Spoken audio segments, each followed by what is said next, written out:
Hey there, and welcome back to Podcasting for Educators.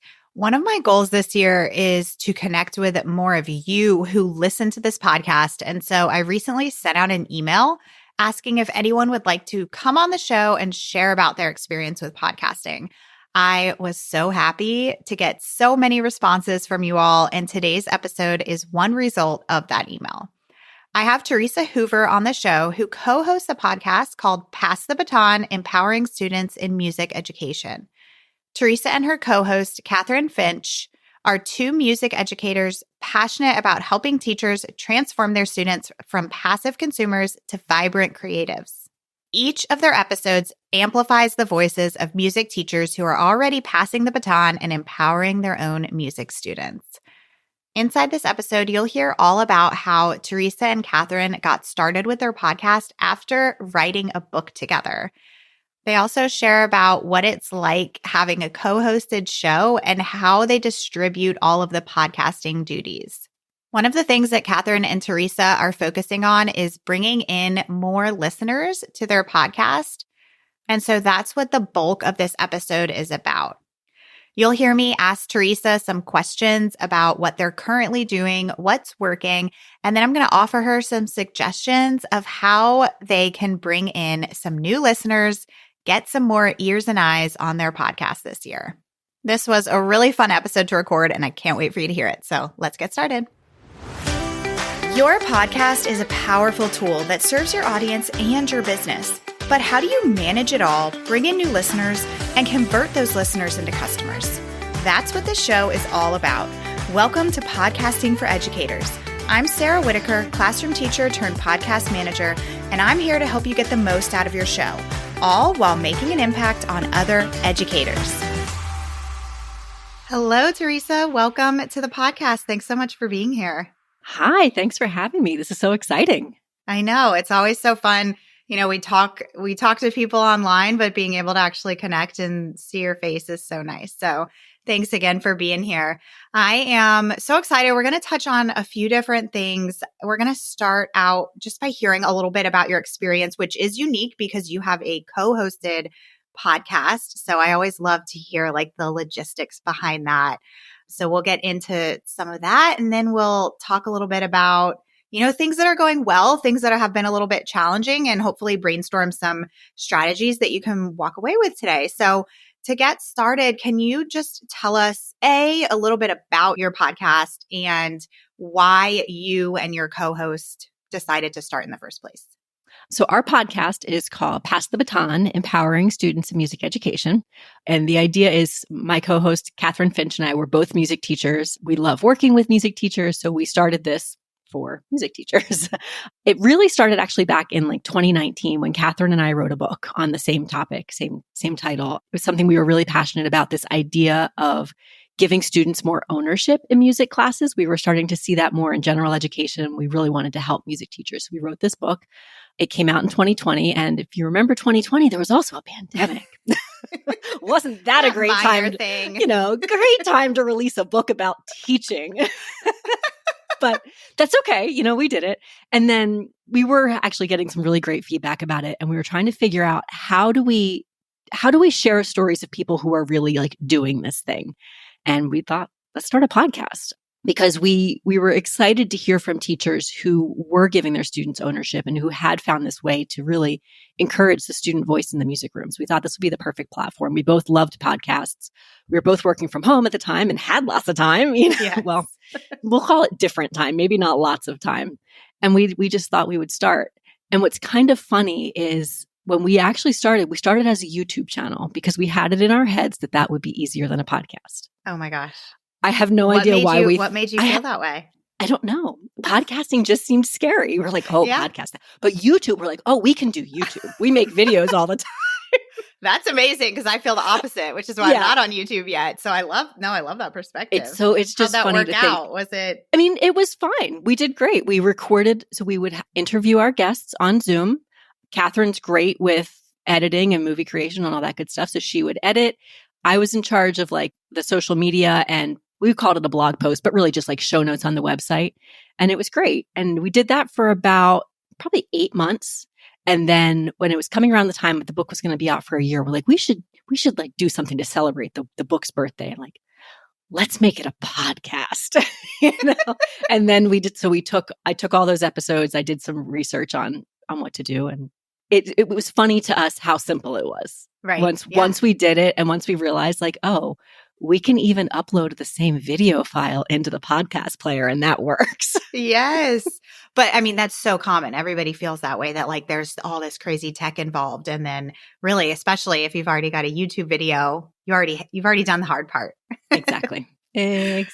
So yeah. So now we're calling it season 3. We just released episode number 61. We usually take some time off in the summer. We try to do episodes every other week just because we're busy. Like there's a lot going on. But we've been pretty consistent and really we love it. Like we joke that it's almost a selfish endeavor because it means that we get to talk to really cool people in our field and help share their stories.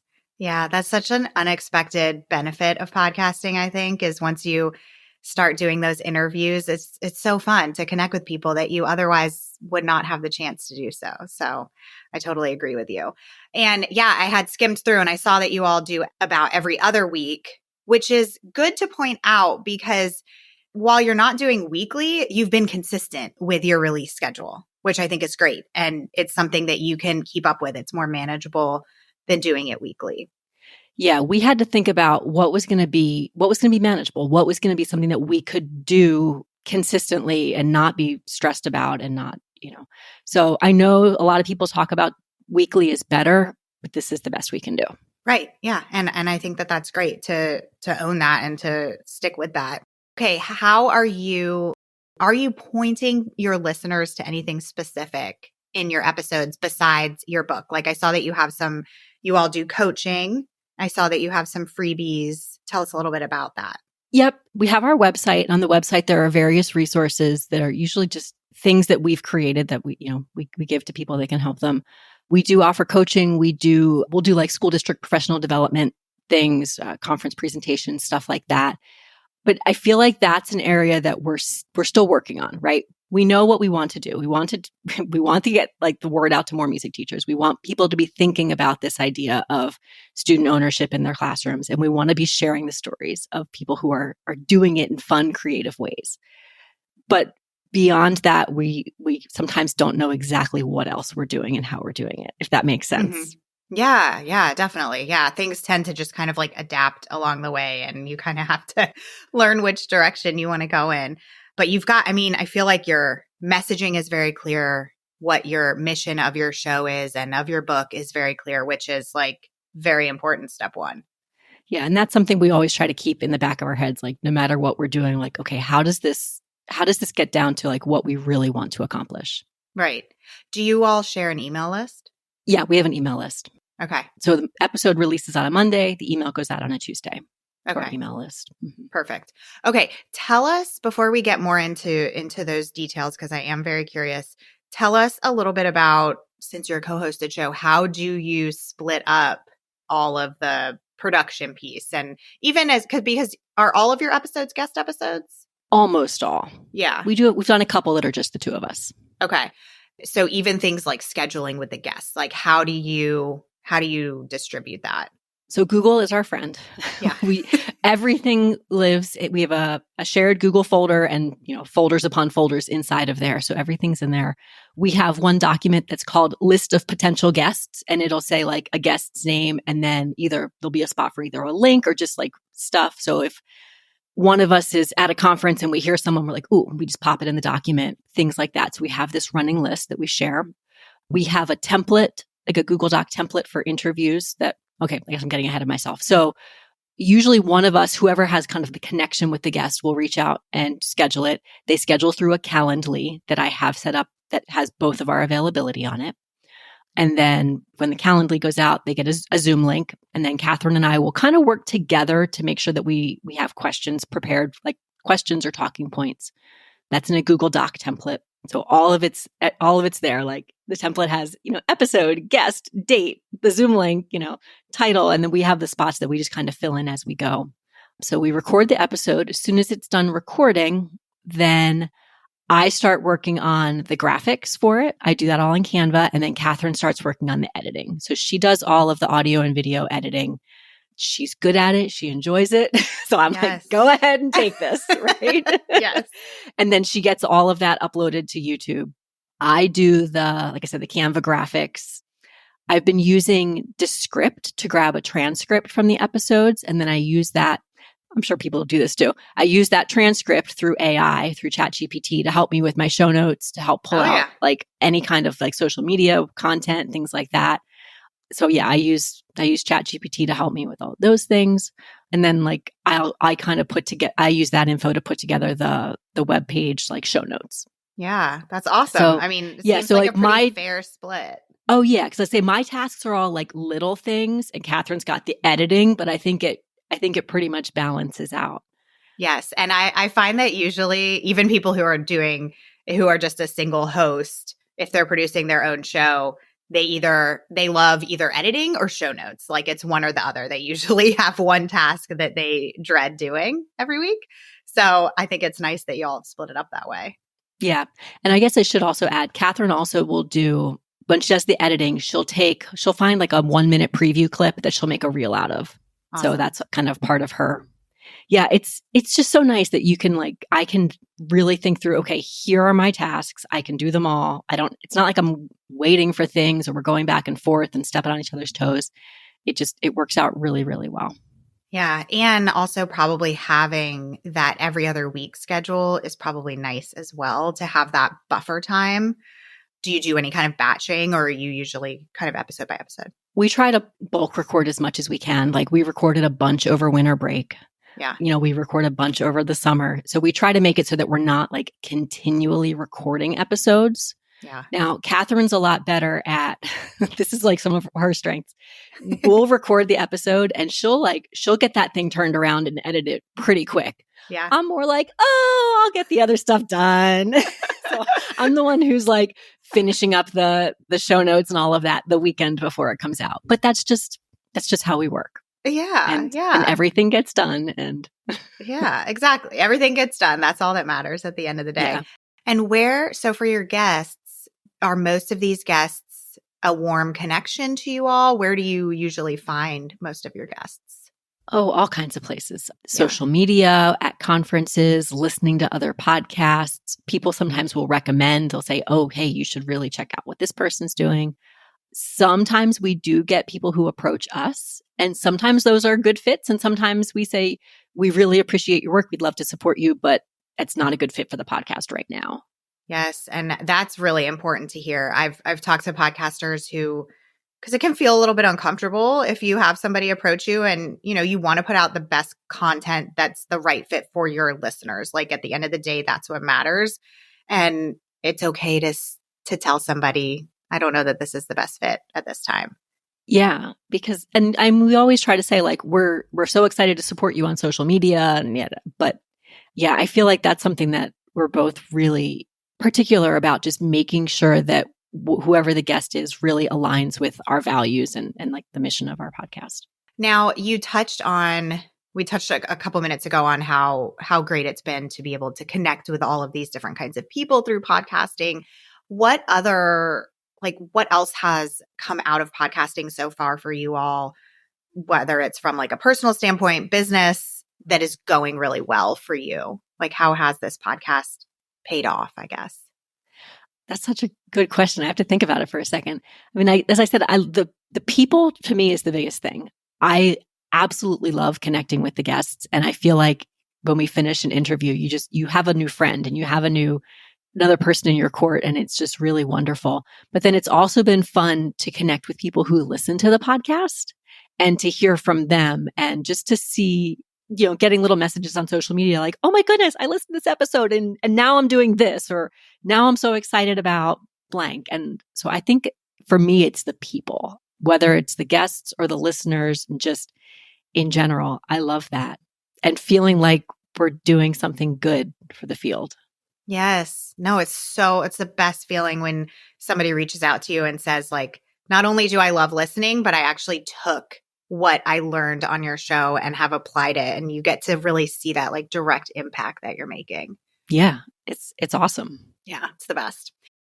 Okay, so let's get into a little bit of what we could do to help improve. Because I know that when we talked before booking this interview, that one of the things that you all are struggling a little bit with or want some ideas on is how to improve your listenership and bring in more listeners, right? Yep. We've seen growth since the beginning, but I think I would love to see us get up to that next level and get even more people listening because the guests we have are just too good. They Yeah. need more people hearing their voices. Yes, for sure. Yeah. So it sounds like it's really a matter of like getting more eyes and ears on Yes. your show. Yeah. Yes. And I think we try not to be too pushy. And I think maybe that's holding us back a little bit. Yeah. But sure. yeah. A lot of people struggle with that. You're not alone. So tell us a little bit first so I can just have an understanding. What are some things that you have tried? What are you currently doing on, and you touched on this a little bit. Like you said, when you release episodes, they release on a Monday. You send out an email on Tuesday. Is there anything else? Tell us what you're doing so far to try and bring in new listeners. The one thing we did, and this is somewhat credit to you as well, we did really look at our show's title, description, and all of that stuff just to make sure that we're popping up in when people are searching for podcasts. When we first started, our show was actually called Pass the Baton, Empowering All Music Students. And over the summer, we were doing some work with some people and they suggested that we change that slightly so that because there wasn't a great keyword in the title. So now we changed it to Pass the Baton. Now I'm going to say I think I have it. Empowering students in music education. So now it says music education in there, which we're kind of assuming is a keyword. So that's one thing that we've done that I think has helped. In addition to that, when the new episode comes out, it goes on social media. We have a Facebook page. So it goes into the Facebook page, and then Catherine and I both try to share it on our personal feeds. It goes on Instagram as well. We have an Instagram that we started the Pass the Baton Instagram over the summer. And I feel like that growth has also been slow. So we will share it to that Instagram and then we'll share it to our own using hashtags. I put it on LinkedIn and Pinterest and some of the other little ones, but I honestly don't push too hard there because I don't know that I'm seeing much come from it. Yeah. I was curious about LinkedIn if you all had tried to leverage that at all. Yeah, I probably could do better. Like right now I just kind of post it and then walk away from it. Yeah, sure. I'm more of the belief of like going all in on one platform. And then once you start seeing some traction and you feel like you have the space to be able to add in that second platform. So, I mean, I would think that Instagram is probably a good place for you all to be. Yeah, I think so too. But like I said, it's just a matter of getting more eyes on things. And that's what we're not. And I'm very fluent with social media, but I'm also not like the most understanding of all the things. Sure. Yeah. I try not to spend too much time there. Yeah. You and me both. Okay. So I love that let's start with SEO within listening apps specifically. I love that you've put some work into tweaking things. And I am and this might not be what you want to hear, but I am thinking as I was kind of looking through your show, the one keyword that really would stick out to me would be music teacher. Okay. Yeah. And when I search that, you're not popping up in search for that. When I put in music education, you are, which is great and that's what's in your, it's part of your main title, which is great. So that's working. But I just wonder, because right now it's Pass the Baton, Empowering Students in Music Education, but you're really targeting those music teachers, correct? Right. Yep. So I'm wondering if that would be worth trying out and you could keep what you have, but just tweak it slightly, like empowering music teachers and students in music education. I mean, that might be a little repetitive, but we could kind of play with that. But I feel like that keyword music teachers, which is in your show description, which is great. Okay. But I do find that the title carries a little bit more weight when it comes to search. So that would definitely be something that I would consider. I also, you might already know this, but there are like 2 or 3 other podcasts called Pass the Baton. Have you seen that? Oh goodness. No, I'm not surprised just because I know that there's other like hashtags, but they're probably, let's see, what are they probably about? They're not, from what I saw, they're not about music. Right. I bet you one is maybe like running.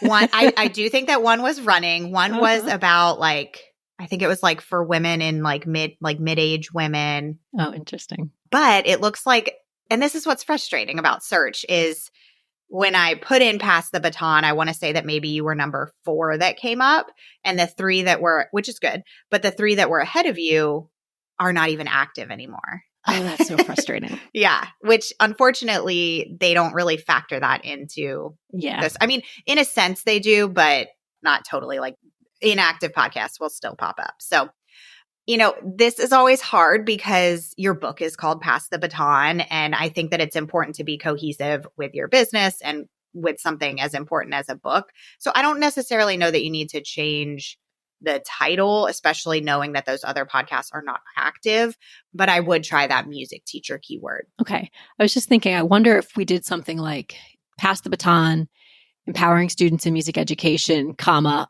a podcast for music teachers. Absolutely. And just extending it a little bit so it's still but it's still like the message, but we're getting that keyword in there somewhere. Yes, absolutely. That would be a great thing to try. And, I didn't check. Do you have anything in your author field? That's a great question. I think it might be our names. Yes, it has. I should know this. No. It has your names, and then it looks like it has music education. So that would be another place that you could also put music teacher. I would put it in both places. That's a great idea. And that, that is something that's going to get you like instant, like probably if you change that today, within the hour, you're going to see that change in search. If you put in music teacher in Apple Podcasts, you'll see that you all will start popping to the top there. So that's a really simple change that can have a really big impact because and it's hard because sometimes we have to guess, like, what are people searching for? But I know for me, I think of like what your listener considers themselves, like what they title themselves. That would be one of the first things that they would search for. Okay. So I would definitely try that. The other question I had for you is you're emailing every week when an episode comes out. So every other week. Are you sending an email on the off weeks? Right now we're not. No. Okay. Mostly just because of time and capacity. Yeah, for sure. No, I totally get that. And I was going to say, we try to make the email more than just, hey, here's a podcast. So we call our email Take 5, which is kind of like a little music joke. I love it. Because we have to, right? Yeah. So it has the podcast, but then what the idea is that there's 5 things we think you might like this week, right? Mm-hmm. So there's the podcast and then 4 other links, either to something that we've made or some people who are just doing good work that we want to share or whatever. So we try to make sure that it's an email like that's meant to help people and not just say like, listen to our podcast. Great. And that's perfect. That's what I always recommend because it hooks people in more than just saying the same blanket statement of, hey, new podcast episode, here's the link. Yeah. I mean, if you feel like you ever get to a point where you could add a second email, you could experiment with doing a second email on those off weeks where you are taking some sort of like teaching point from a previous episode and directing people back so that you can, be driving traffic back to those past episodes.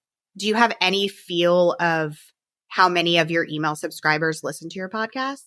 I have no idea. Okay. I'm not sure how to know that. I always like to tell people, like, when we're trying to grow our listenership, let's first tap into that audience that we already have.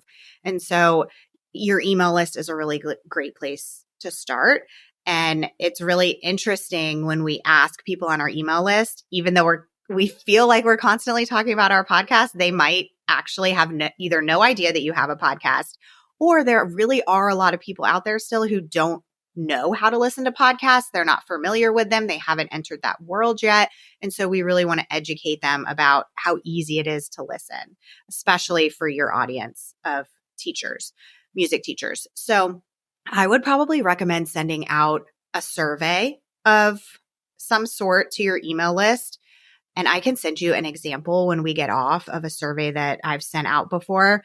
When you send a survey to your email list, the big points I like to touch on are to make sure that you keep it really simple for people to fill out. Like we're talking like 1 or 2 minutes. So most, like 95% of the questions should be multiple choice so that people don't feel like there's a barrier. If people feel like it's going to take them a long time, they're not going to fill it out. And so for your purpose of sending this first survey, I would want the intention to be for you to gain more information about who on your email list is listening to your podcast. And then secondary would be, of these people, what are their needs and desires? Like, what do they want to hear on the podcast? So you can ask simple questions like, how often do you listen to our podcast, Pass the Baton? And your answer choices could be, every time a new episode comes out, I pick and choose episodes. I didn't know that you had a podcast. So that question right there would give you that really quick information of, okay, I can look at my results and see that, 60% of our email list listens on a regular basis. Mm-hmm. This many people didn't even know that we had a podcast. So the point of the survey is to not just gather information, but to also educate people about the fact that you have this great show and here's how you listen. It's also a really great time to ask people to rate and review your podcast. So again, I can send you like a sample of survey questions that you could ask, but I think this would be a really great way to just get that good information about your listeners. Yeah. Okay. That's a great idea. And then I'm envisioning this email being separate from our typical biweekly, right? This would be something else. Okay. Yes, absolutely. So I would probably send this on one of your off weeks. And the only point of this email is to get people to fill out this survey. This is your only call to action. It's the only link in your email. Okay. Yeah, that makes sense. Yeah. And you can just do it on a Google form. It can be super simple. That's easy. Yeah. Yeah. So hopefully the idea here is to start converting more of these people over to podcast listeners and also get an understanding of what they want to hear on future episodes, because that's another big piece of this. When we think about how you can bring in new listeners is looking at your current content and making sure that it's the right fit for your audience. So my next big question for you would be, do you all currently track your podcast stats at all? Within like the podcast hosting thing, you mean? Yes. Yeah. Yes. Okay. Yes, we do. So you look at your like downloads from a monthly view. Do you also do like per episode downloads? Yeah, I can see all of that within the podcast player. So it'll show me, how many people listened at all on a day, how many people listened to which episodes, how many total for each episode, all those good things. Awesome. Have you ever looked in Apple Podcast Connect specifically? No. Okay. So this would be another great takeaway for today would be you can log into your Apple Podcast Connect account, and there's it's either called podcast stats or podcast analytics, but you can see your average consumption rate for each episode. This is really great information for you to get a feel of what type of content people are enjoying the most. So you can see, like, it'll list out each individual episode and it'll tell you like the average consumption rate is 60% for this episode. This episode, it was 90%. So you can, in some ways, that gives you better information than just download numbers, because it really tells you like, okay, this topic people were super interested in, or this guest people loved. Maybe we'll have that guest come back on again. Okay. Because that's going to tell us not just who downloaded, but how much they actually listened to. Yes. And which type of content you should be creating more of. Or maybe you'll see that, your longest episodes have the lowest consumption rate. So maybe you need to try and make your episodes a little bit shorter.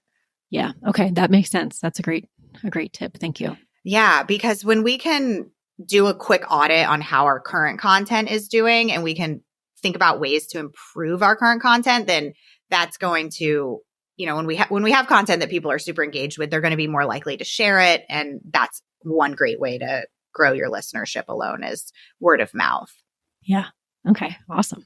Okay. Next, because you all have so many guests on your show, do you send out, like, before the episode, after the episode's been produced, but before it goes live, do you send the guest the information, like links and maybe some promotional graphics? No. Sorry, you just made me think like, oh. So the day the episode comes out, I send an email to the guests and I say, thank you so much. And here are the links. Please share. Please leave a review. Let's keep in touch, all of that. So the day the episode comes out, we do that. After we record an interview, we always will mail, like US postal mail, the guest a little handwritten thank you card with a sticker. Oh, I love that. I don't know if that's like over the top, but we love it. No, I love when people do that. I absolutely love that. I was a guest on a podcast and they did that a few weeks ago and it was so nice. And then it also will sometimes prompt people to like snap a picture and put it on their Instagram too. Yeah, you know, if it happens. If it happens, that would be great. Yeah. But no, I should totally be sending them the promo graphics too. I don't know why I don't do that. I would. And I would explicitly ask them, like, you know, word of mouth is a great way to make more music teachers aware of this podcast.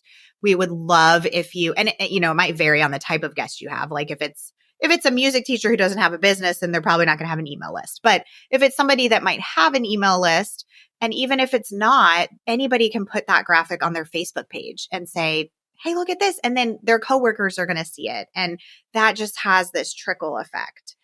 And we notice that with downloads. Like we notice, you know, the people who are sharing it the most on social media, we will see an uptick in downloads for that. Or, you know, like we had one guest who really just only shared the YouTube link, which is fine.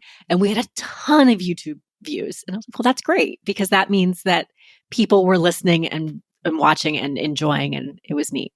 Yes, absolutely. I know you can always tell just by looking at those download numbers. Okay, this guest probably definitely shared. Mm-hmm. Yeah.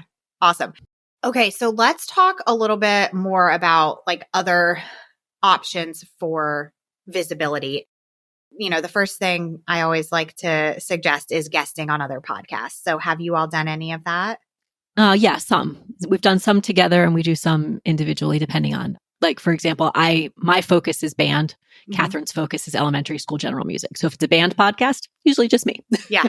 I haven't done one in a while. So maybe that's something to look into. Yeah, I would absolutely. And I don't know exactly, you know, when I did that search for music teacher, there were definitely podcasts that popped up. So it seems like there are some good options out there for you all. So do you cover like K-12? Yep. That's the idea. So that's great. Yeah, that's great because that extends your audience and the types of podcasts that you could potentially be on. So I would definitely make that a priority in the next like 6 months or so would be to start sending some pitches out because, you know, anytime that you can get in front of people who already listen to podcasts, it's going to be much easier to convert those people over to your show. Yeah. Okay. And you would just email the host and say, this is who I am and what I do. Like, is that kind of informal or do you have something really formal that you would recommend? Yeah. So usually what I recommend is doing some research. I like to just go into the listening apps and put those keywords in, see what's popping up, find some good fit shows. So where you all have an overlapping audience, but you serve them in a slightly different way, and scroll through, like you don't have to listen to all of their episodes, but scroll through it and see what kind of topics they've covered over the last 6 months or so to make sure that you're not suggesting a duplicate of anything.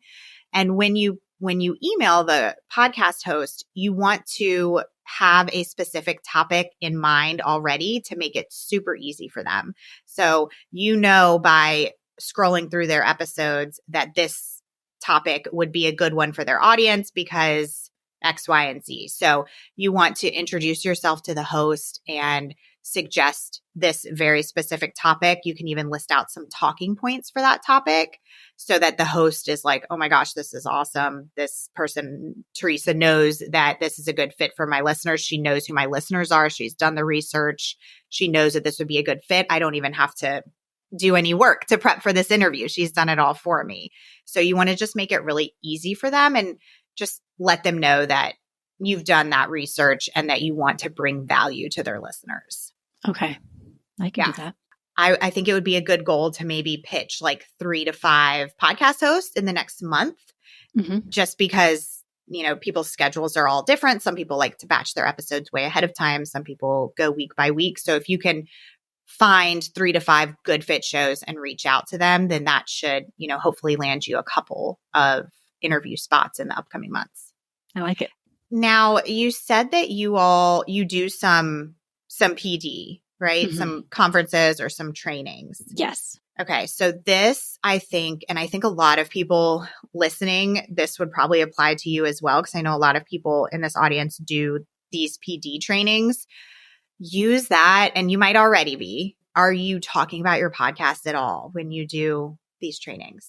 Yeah, especially if it's relevant, if it's the same topic, I will always mention the podcast. I always have stickers with me. Yeah, good. So I'm always trying to talk about it when they're relevant. If it's, okay. I have a conference presentation next week that's all about Google. Not quite the same thing. Right. I might mention it, but I won't go in depth. But when I'm talking about things related to student ownership, yeah. Okay. Awesome. Yeah. I love that you have stickers. So it sounds like you've got that covered. You could even do, bring some of those plastic picture frames that has a printable with like a QR code that goes straight to your podcast. You could even link to like a specific episode that relates to the topic that you're speaking on. Yeah. Doing that can sometimes hook people in even more than just hearing about the podcast in general. So I think that there's just so much opportunity there when you find yourself in front of these larger groups of people. Yeah, that's a great idea. And do you find, like, if you're going to link to the podcast, do you typically just link it to Apple? Do you link it to where? That's what I also struggle with. Like, what link am I giving you? Yes, great question. This is a very common question. So I like to give people a couple of options. And for example, when I'm sharing it on social media, I'll alternate between sending people to my show notes page on my website for that episode or using, have you ever heard of pod.link? No. Okay. So that is what I like to use when I'm not sending people to my website. It's totally free. You can go to pod.link right now, type in your podcast, and it will pull up your podcast. It's kind of like a landing page, and it will have all of your episodes, but at the top, it will have buttons to like every player out there, which is so nice. So you can tell people, like I just wrote an email today, and in the email for the episode that went live this week, I give people two options. I say, read the show notes here, and then on the next line, listen on your favorite listening app here. And so they can click on that and it will take them. So you're giving people the option. Definitely, I always advise against just sharing the Apple Podcast link because there are so many people who don't use Apple. Yeah.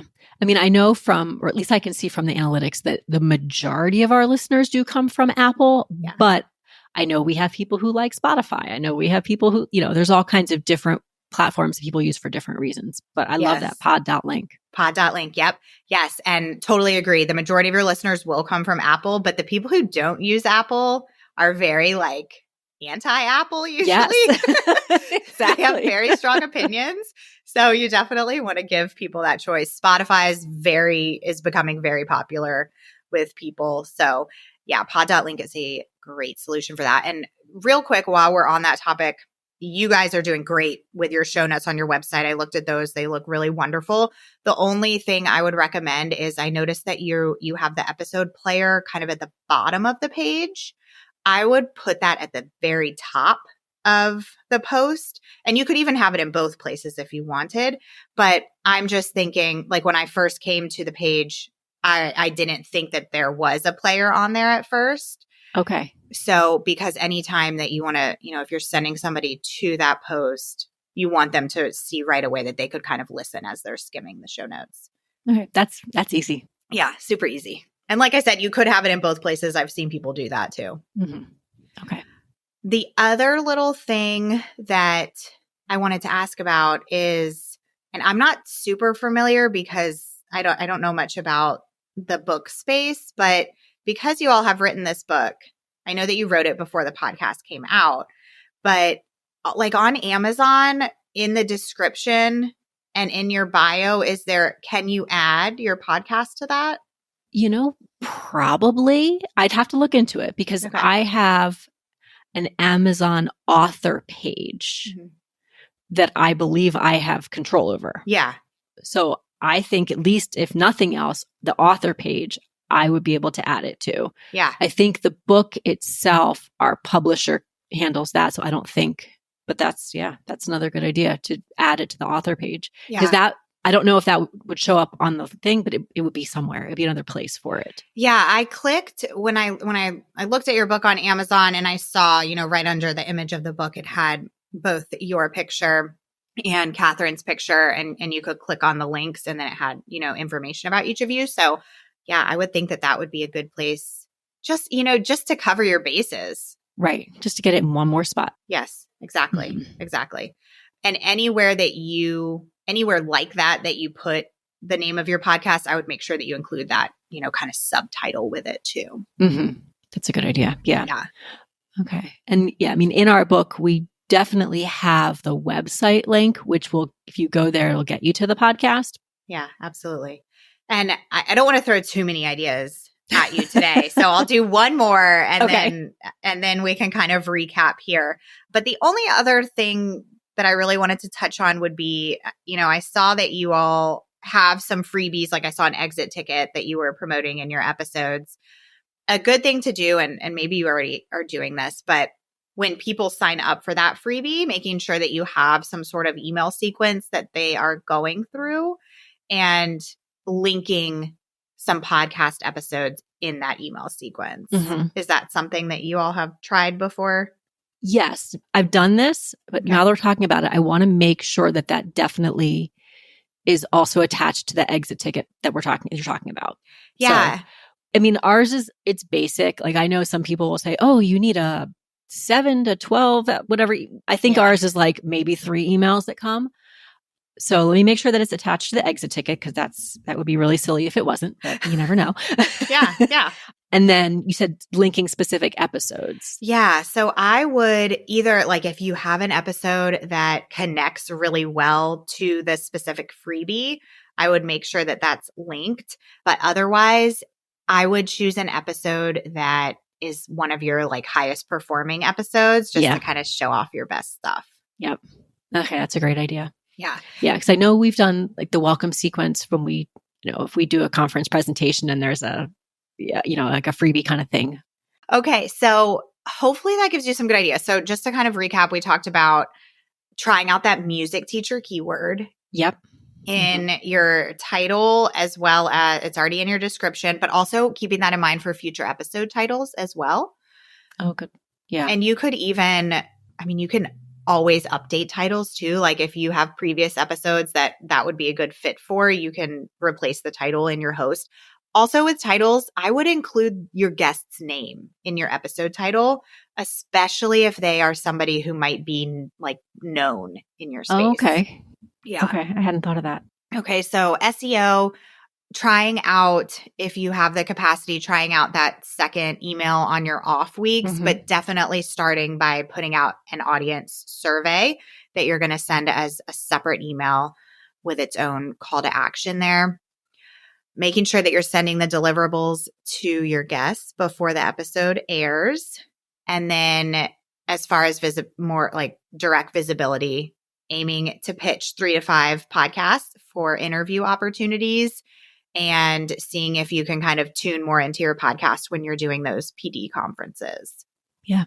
So those are some good suggestions, hopefully, that you can walk away with today. Well, and I love that none of these are super hard. No. Like these are all things that I can do. I mean, one at a time, little by little, but I love the fact that there's nothing here that you're telling me that's going to take me an entire week to accomplish one cast. Right. So exactly. This is incredible. Yes. And do it one at a time. I would start today. I would do that, add that keyword. That. You can do that in 5 minutes. And then next I would do your audience survey, and then just kind of build on from there. And you can maybe do like one a week and kind of track things and see if you're noticing that growth. And I would, if you're not, like if you're just kind of glancing at your stats on your host, I would definitely have like a formal spreadsheet where you're actually tracking these numbers, because sometimes it can be hard. Like if we kind of pop in and we're like, oh, this was this month's versus last month's. But if you're tracking it on a spreadsheet, you can really see that kind of big picture growth over time. Okay. Yeah, that's a good idea. All right. Do you have any follow-up questions?